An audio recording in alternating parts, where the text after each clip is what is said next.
नमस्कार. आज भाद्रपद कृष्ण चतुर्थी. श्री तुकारामांचाच एक अभंग आपण पाहणार आहोत. नाही देवापाशी मोक्षाचे गाठोडे, आणूनी निराळे द्यावे हाती. इंद्रियांचा जय साधुनी या मन, निर्विषय कारण असे तेथे.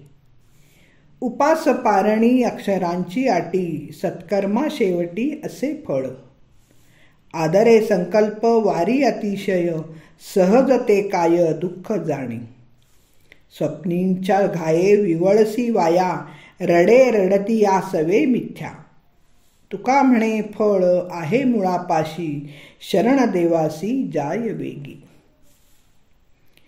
या प्रपंचामध्ये सर्व दुःख आहे या सत्य गोष्टीला मान्य करूनच त्याच्या आत्यंतिक निवृत्तीला मोक्ष म्हणायचं. या मोक्षाची कल्पना भारतीय विचारामध्ये ज्ञान, कर्म, भक्ती या विविध साधन मार्गामध्ये भिन्न भिन्न प्रकारांनी केली गेलेली आपण बघतो. जीव ब्रह्माशी एकरूप होऊन कधीही न संपणारा आनंद भोगतो. तो पुन्हा कधीही या संसारात जगात परतत नाही. मुक्त दशेत तो जीव भगवंताबरोबर वैकुंठात आनंद उपभोगत असतो. वैकुंठात काही मुक्त जीव नित्य निवास करीत असतात. हे जीव तेथे त्रिकाळ बाधित रूपाने भगवंताशी सेवा भजन रूपाने समरस झालेले असतात. पण भक्तीच्या क्षेत्रात मोक्षाला फारसं महत्त्व नाही. त्यांच्या दृष्टीने भगवंताचं दर्शन, त्याचा सहवास यापुढे मोक्ष निरस आणि शुष्क आहे. आणि म्हणून भक्तांनी मोक्षपदे तुच्छ समजली आहेत. तुकारामांनी मोक्षाविषयीची कल्पना स्पष्टपणे मांडली आहे. त्यात त्यांनी आम्हाला मोक्षाचे मुळीच कौतुक नाही. अनेकांना वाटते की व्रतवैकल्य केली, उपास तापास केले किंवा तीर्थयात्रा, नदीची स्नानं केली, मोठे पुण्य मिळवले, आता मोक्ष मिळायला काय हरकत आहे बरं. पण ही जी तथाकथित पारमार्थिक साधनं आहेत त्यामुळे भगवंत लगेच मोक्षाचं गाठोडं घेऊन साधकाकडे येईल असं समजणं मात्र चूक आहे. देहासक्ती पूर्णपणे सोडून भगवंताला पूर्णपणे शरण जाण्याला तुकाराम महाराज महत्त्व देतात. मोक्ष म्हणजे आपल्याला सहज प्राप्त न होणारी, आपल्या स्वाधीन नसणारी आणि दुसऱ्या कोणाकडून तरी मिळणारी गोष्ट आहे असे अनेकांना वाटते. काही लोकांना देह ठेवल्यावर परलोकी प्राप्त होणारी गोष्ट आहे असं वाटतं. तेही अयोग्य आहे. असं उचलून द्यावं असं मोक्ष नावाचं गाठोडं देवाजवळ नसतं. मोक्ष याचा अर्थ विषयासक्ती कमी करणे. मनाला वासनेच्या जंजाळातून मुक्त करण्याला तिथे महत्त्व आहे. तो स्वप्रयत्नाने आणि आपल्या अधिकाराच्या बळाने मिळवायचा असतो. अनेक व्रतांची उपोषणे करायची, पारणे सोडायचे, शब्दांची घोकंपट्टी करण्याची मेहनत घ्यायची, तर त्याची फळ त्याच्याप्रमाणेच मिळणार.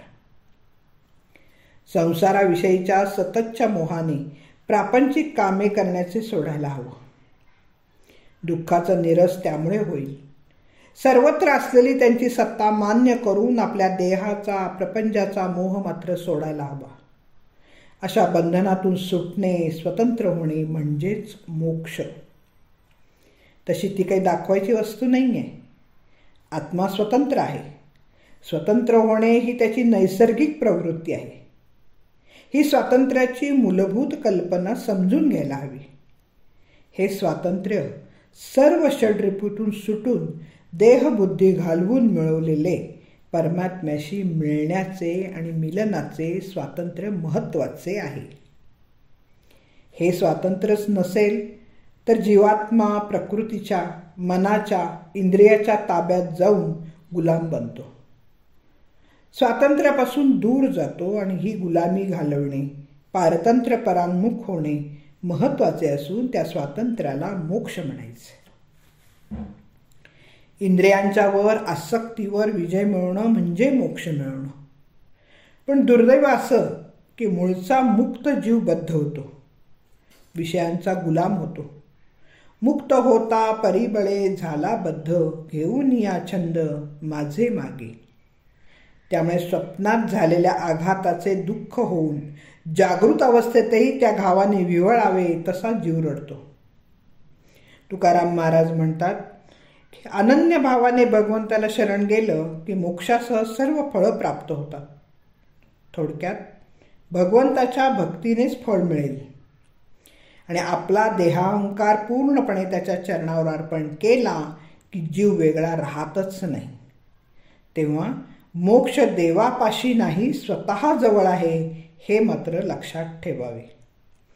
एकनाथ महाराज म्हणतात, मोक्ष मुक्तीचे लिगाड वागवी अवघड कासया, एक नाम जपा कंठी. धन्यवाद. मी सौभाग्यवती पल्लवी कुलकर्णी. नमस्कार.